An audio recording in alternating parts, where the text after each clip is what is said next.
Fourth semester complimentary മാത്സിൻ്റെ important ടോപ്പിക്സാണ് നമ്മൾ discuss ചെയ്യുന്നത്. അപ്പോൾ ഫസ്റ്റ് ക്വസ്റ്റ്യൻ നോക്കാം. Find the Laplace transform of e⁻³ Laplace transform എന്ന് പറയുന്നത് വളരെ ഇമ്പോർട്ടൻ്റ് ആയിട്ടുള്ളൊരു ടോപ്പിക്കാണ്, നോക്കാതെ പോകുകയേ ചെയ്യരുത്. അപ്പോൾ ഈ ഒരു ടേബിൾ നിങ്ങൾ പഠിച്ചു വെക്കുന്നത് വളരെ നന്നായിരിക്കും. കാരണം ഇതുണ്ടെങ്കിൽ 1 മാർക്ക് ക്വസ്റ്റ്യനൊക്കെ ലാപ്ലേസ് ചോദിക്കുമ്പോൾ ചെയ്യാനായിട്ട് വളരെ എളുപ്പമായിരിക്കും. അപ്പം നോക്കിയേ, find the Laplace transform of e⁻³ അതായത് നമുക്ക് തന്നിരിക്കുന്ന f(t) എന്ന് പറയുന്നത് e⁻³ ആണ്. അപ്പോൾ ഈ ഒരു ടേബിൾ നോക്കി, ഇതിനകത്ത് ഈ ഒരു ഫോം വരുന്നത് എവിടെയാണ്? പത്താമത്തേതാണ്. അതായത് e⁻t(t⁻n) ഫോമല്ല ഇവിടെ വന്നിരിക്കുന്നത്, e⁻t(t⁻n) ഫോമാ. അതായത് എയുടെ സ്ഥാനത്ത് വന്നിരിക്കുന്നത് ആരാണ്? എയുടെ സ്ഥാനത്ത് -3യും എന്നിൻ്റെ സ്ഥാനത്ത് 3യും ആണ് വന്നിരിക്കുന്നത്. എയുടെ സ്ഥാനത്ത് -3യും ടിയുടെ സ്ഥാനത്ത് എന്നിൻ്റെ സ്ഥാനത്ത് 3യും ആണ് വന്നിരിക്കുന്നത്. അപ്പോൾ അതിൻ്റെ L(f) വന്നിരിക്കുന്നത് എന്താ? n(-s−a)n+1 എന്നാണ് വന്നിരിക്കുന്നത്. അതായത് L(f) എന്ന് പറയുന്നത് n(factorial) ഡിവൈഡഡ് ബൈ s−a)n+1. ഇവിടെ എന്നിൻ്റെ സ്ഥാനത്ത് 3 അല്ലേ, 3 ഡിവൈഡഡ് ബൈ എയുടെ സ്ഥാനത്ത് -3 -3n+1 3+1. അതായത് 3 divided by s−3 means s+3 3+1 എന്ന് പറയുന്നത് 4 വരും. അതായത് 3 എന്ന് പറഞ്ഞാൽ എന്താ? 1 × 2 × 3 ഡിവൈഡഡ് ബൈ s+3 4. അതായത് 3 2s are 6 divided by s+3 4 ആണ് നമ്മുടെ ആൻസർ വരുന്നത്. അപ്പോൾ ഈ ഒരു ടേബിൾ പഠിച്ചു വെച്ചാൽ നമുക്ക് വേഗം ചെയ്യാനായിട്ട് പറ്റില്ലേ? അല്ല, SI ടൈപ്പ് ക്വസ്റ്റ്യനൊക്കെയാണ് വരുന്നതെങ്കിൽ നിങ്ങൾ എന്ത് യൂസ് ചെയ്യണം? ലാപ്ലേസ് ട്രാൻസ്ഫോമിൻ്റെ എന്താണ് ഇക്വേഷൻ ഉണ്ട്, ഇൻ്റഗ്രൽ 0 to ∞ e⁻st(f(t) dt. അത് വെച്ചിട്ട് വേണം SI ഒക്കെ ചോദിക്കുമ്പോൾ ചെയ്യാനായിട്ട്. പക്ഷേ അല്ലാതെ ഈ 1 മാർക്ക് 2 മാർക്കൊക്കെ ചോദിക്കുമ്പോൾ നമുക്കിതിൽ നിന്ന് വേഗം ചെയ്യാനായിട്ട് പറ്റും. സോ ഈ ടേബിൾ പഠിച്ചു വെക്കുന്നത് നന്ദി. അടുത്ത question, find the Laplace transform of sin 3t cos 2t. അപ്പം ഇതിൽ നമുക്ക് തന്നിരിക്കുന്ന f(t) എന്ന് പറയുന്നത് എന്താണ്? sin 3t cos 2t ആണ്. നമ്മുടെ L(f)ൻ്റെ ഇക്വേഷൻ അല്ലാതെ ലാപ്ലേസ് ട്രാൻസ്ഫോമിൻ്റെ ഇക്വേഷൻ എന്ന് പറയുന്നത് ഇൻ്റഗ്രൽ 0 to ∞ e⁻st f(t) ആണ്. അപ്പോൾ f(t) എന്ന് പറയുന്നത് സൈനും കോസും കൂടെ ഒരുമിച്ച് വരുമ്പോൾ നമുക്ക് ഇൻ്റഗ്രേറ്റ് ചെയ്യാൻ ബുദ്ധിമുട്ടല്ലേ? സോ നമുക്കിതിനൊരു ഫോമുലയുണ്ട്. അതായത് sin x × cos x എന്ന് പറയുന്നത്, cos y എന്ന് പറയുന്നത് ½ sin x + y + sin x - y ആണ്. ഈ ഒരു ഫോമുലയുണ്ട്. അപ്പോൾ ഇത് ഉപയോഗിച്ച് നമുക്ക് ഈ sin 3t cos 2tയെ നമുക്ക് മാറ്റി എഴുതാനായിട്ട് പറ്റും. അതായത് എക്സിൻ്റെ സ്ഥാനത്ത് 3tയും വൈയുടെ സ്ഥാനത്ത് 2tയും.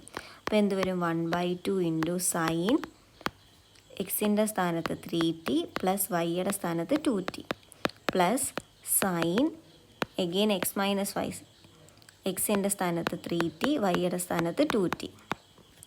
എന്ത് വരും? 1/2 sin 3t + 2t 5t plus sin 3t - 2t t.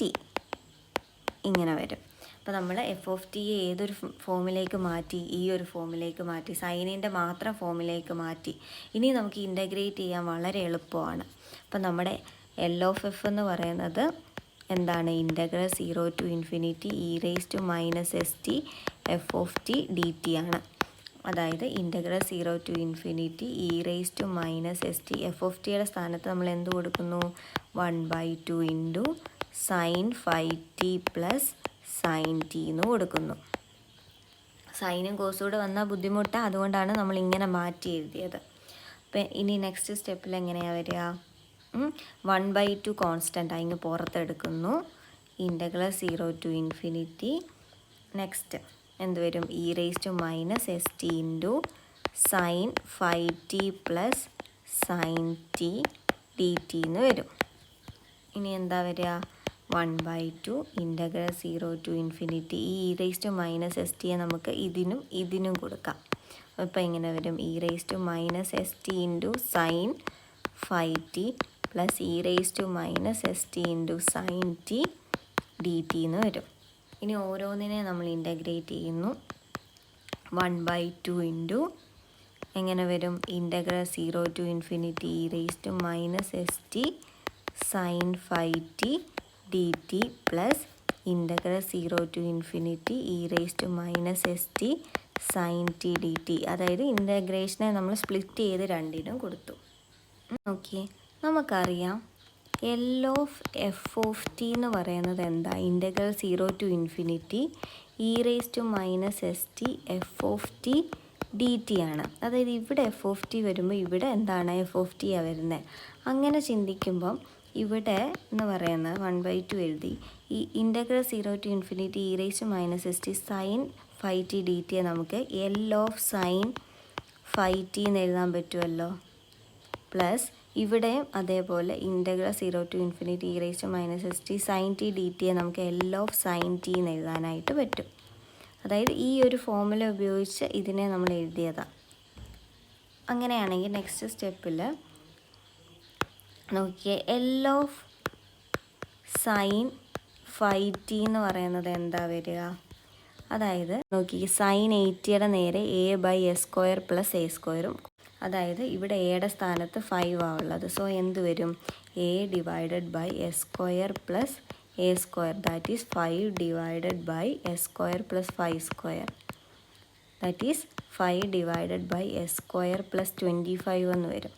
അതായത് 1/2 എൽ ഓഫ് സൈൻ 5tയുടെ സ്ഥാനത്ത് 5/s² പ്ലസ് 25 എന്ന് വരും. പ്ലസ് എൽ ഓഫ് സൈൻ ടിയുടെ സ്ഥാനത്ത് എന്താ വരിക?